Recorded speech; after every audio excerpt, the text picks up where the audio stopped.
Alright.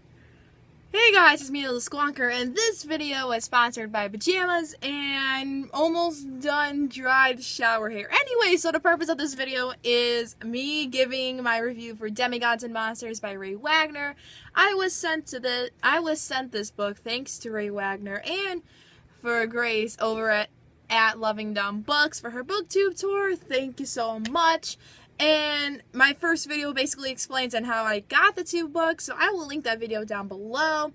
Now, without further ado, because I know I ramble a lot, let's get started with this book. Now, this book is the second book to the Sphinx series, and that's how it says on Goodreads, and this book picks immediately back up after what happened in the Curse of the Sphinx book, which is the very first book in the series, and we left off where, where we see Hope pulling into the driveway of, I really can't talk today and I'm so sorry.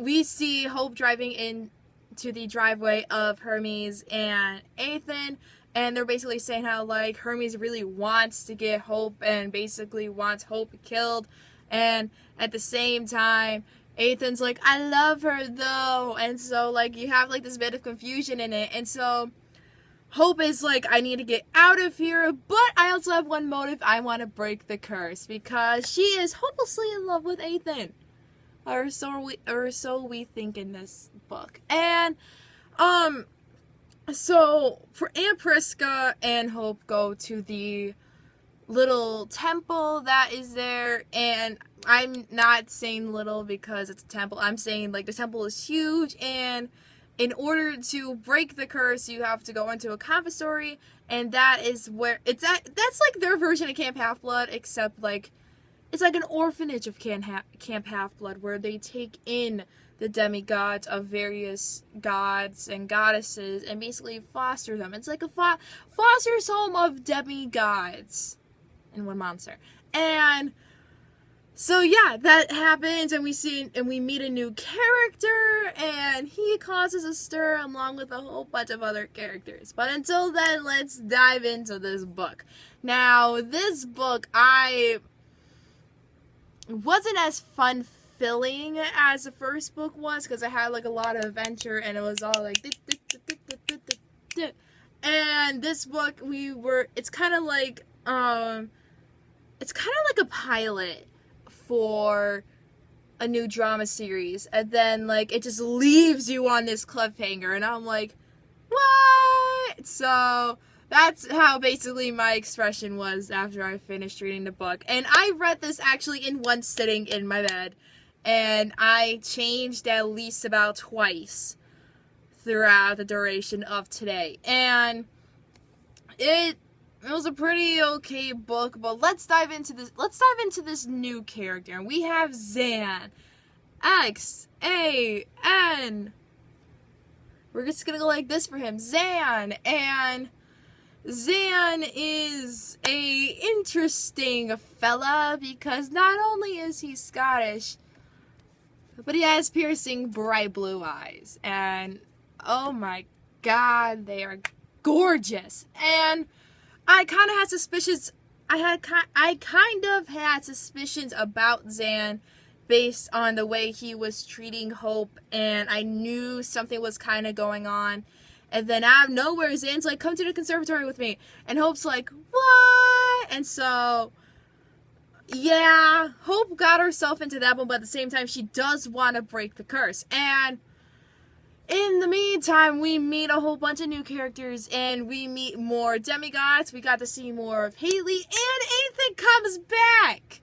Ethan comes back, and it makes me really mad that Ethan comes back, because I thought we were going to have a selection thing where, like, he leaves, but then he comes back, but he does a good thing. But no, he doesn't leave. He kind of stays in Goldendale, and then he comes back, and then he's basically, like, torturing mentally the poor Hope, and Zan is over here like, I'm here to make things better.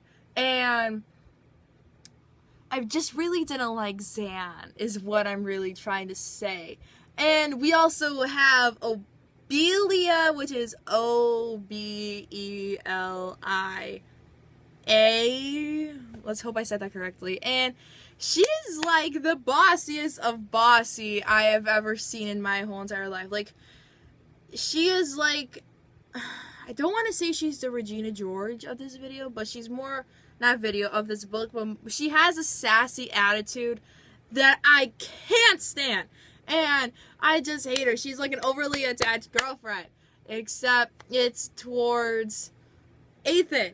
And it just drives me insane that they had a thing back then. And you knew something like that was going to come up once Zan mentioned it. And I'm just like...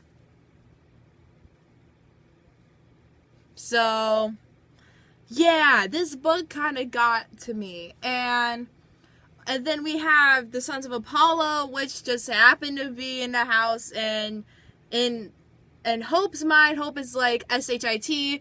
Sons of Apollo are in the house, and they really can't know that Hope is a Sphinx. And so they're all like, Hope's like, I gotta get out of here. But at the same time, she has to stay there so that way she can go out and possibly break the curse. But in this case, she doesn't even find anything that relates to breaking the curse. It's more just of her trying to stay in there and working her way up to the food chain. And then, next thing you know, like, drama gets involved. And, yeah, the ending, however, let's quickly talk about the ending. The ending, oh my god, I need a third book. I need a third book. Like, this book wasn't like The Elite, where it completely sucked. This book was kind of like The Heir. Yes, I know I'm really into the Selection series because I'm directly staring at the Selection series. This book is kind of like The Heir because, like, you know stuff's gonna happen, and then in the end it just leaves on a big cliffhanger, and so that, I need a third book. Raye Wagner, I need a third book. And overall, I gave this book a 4 out of 5 stars because there wasn't as much action as there was in the first book, and then Zan was just being a complete weirdo because he is.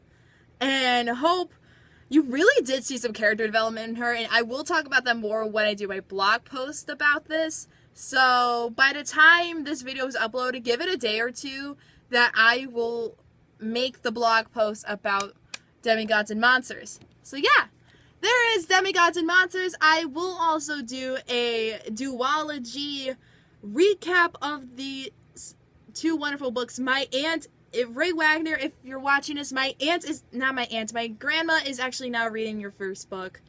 And she's reading Curse of the Sphinx, and so far she says she is loving it.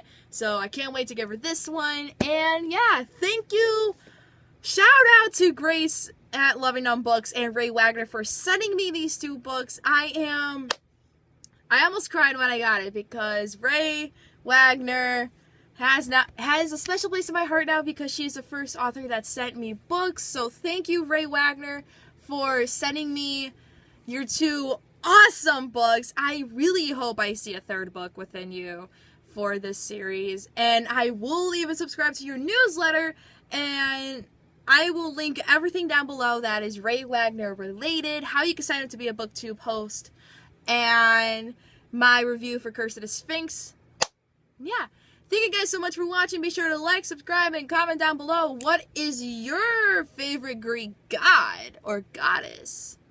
Mine has to be Athena or Aphrodite because pretty and smartness. So yeah, I will see you guys next time. Be sure to look out on my blog for my blog post. My blog post review for Curse of the Sphinx is also up and running. So yeah, I will see you guys next time.